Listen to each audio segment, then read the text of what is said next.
Kami, putra dan putri Indonesia, mengaku bertumpah darah yang satu. Tanah air Indonesia. Kami, putra dan putri Indonesia, mengaku berbangsa yang satu, bangsa Indonesia. Kami, putra dan putri Indonesia, menjunjung bahasa persatuan, bahasa Indonesia. Assalamualaikum warahmatullahi wabarakatuh. Om Swastiastu, Namo Buddhaya. Kami, kelompok 3 MKWU Bahasa Indonesia Universitas Airlangga, akan memberikan sebuah narasi pendek dengan tema Bahasa Indonesia sebagai bahasa nasional. Sebagai bahasa nasional, fungsi bahasa Indonesia yaitu untuk mempererat hubungan antar suku di Indonesia. Secara resmi, bahasa Indonesia dikumandangkan pada peristiwa Sumpah Pemuda tanggal 28 Oktober 1928. Saat itu, pemuda Indonesia berkumpul bersama membawa tekad kuat dan semangat yang membara hanya untuk membela bangsanya. Demi kemerdekaan yang satu dan tanah air dengan keadilan tanpa tipu. Hari itu akan tercatat oleh sejarah. Semangat pemuda yang tak pernah terlupakan dikenanglah dengan Hari Sumpah Pemuda. Sumpah Pemuda pada tanggal 28 Oktober 1928 merupakan satu tonggak utama dalam sejarah pergerakan kemerdekaan Indonesia. Juga membangkitkan semangat rakyat terutama para pemudanya.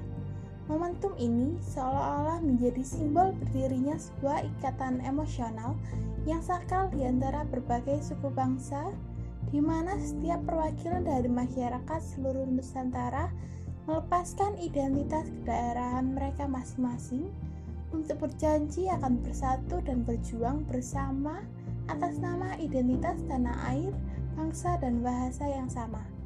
Ikrar ketiga dalam Sumpah Pemuda berbunyi, kami, putra dan putri Indonesia, menjunjung bahasa persatuan bahasa Indonesia.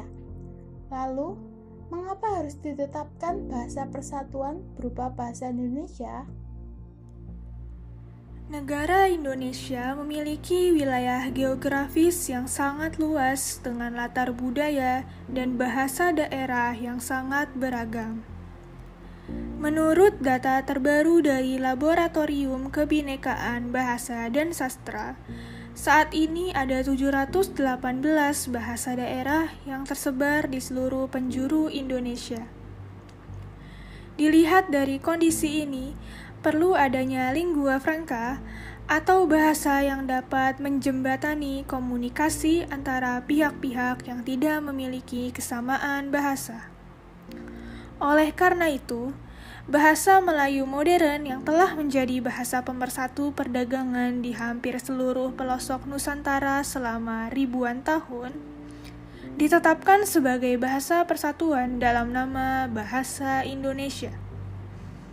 Bukan hanya itu, dalam kedudukannya sebagai bahasa nasional, bahasa Indonesia juga berfungsi sebagai lambang kebanggaan bangsa, identitas nasional, serta alat pemersatu suku, budaya, dan bahasa di Nusantara. Sumpah Pemuda bukanlah hanya simbol perjuangan mereka terdahulu.